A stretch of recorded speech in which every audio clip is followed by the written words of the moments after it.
महिला के शरीर में स्पर्म जो है कितने घंटे तक जीवित रह सकता है। इस तरह के सवाल आप लोगों के काफ़ी आते हैं।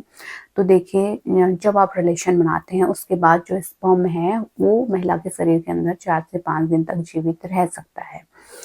अब यहाँ पे एक चीज़ का रिस्क होता है कि अगर उस 4 से 5 दिन बाद जो आने वाला समय है उसमें महिला का ओव्यूलेशन टाइम है, अंडा निकलने का टाइम है, फर्टाइल विंडो है, तो वहाँ पे प्रेगनेंसी के चांस हो जाते हैं, क्योंकि 4 से 5 दिन तक जीवित रह सकता है जब आप रिलेशन बनाते हैं तो, है ना? तो इस तरीके से आप समझ सकती हैं, जब रिलेशन बनाते हैं स्पर्म अंदर जाता है तो वो तुरंत नहीं मर जाता, वो 4 से 5 दिन तक जीवित रह सकता है ना?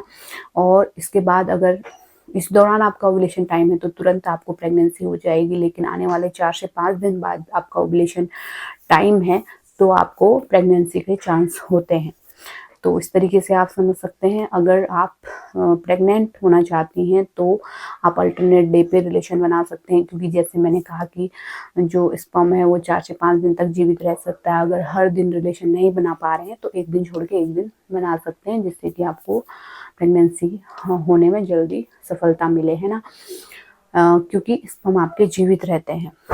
तो इस तरीके से आप प्रेग्नेंट हो सकते हैं। और दूसरा, अगर आप अनवांटेड प्रेगनेंसी नहीं चाहते हैं तो अपने ओव्यूलेशन डेट से 4-5 दिन पहले विदाउट किसी कॉन्ट्रासेप्टिव मेथड के, बिना सेफ्टी के रिलेशन मत बनाइए, क्योंकि यहाँ पे आपको प्रेगनेंसी हो जाएगी।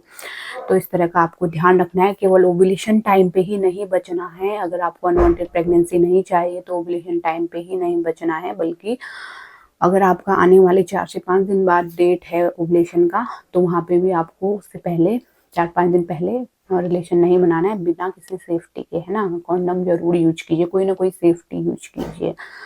तो उम्मीद करती हूँ आप समझ गए होंगे। कोई भी डाउट है तो नीचे कमेंट में लिख सकते हैं, और इसी तरह के हेल्पफुल वीडियो देखते रहने के लिए चैनल को जरूर सब्सक्राइब कीजिए। Thanks for watching.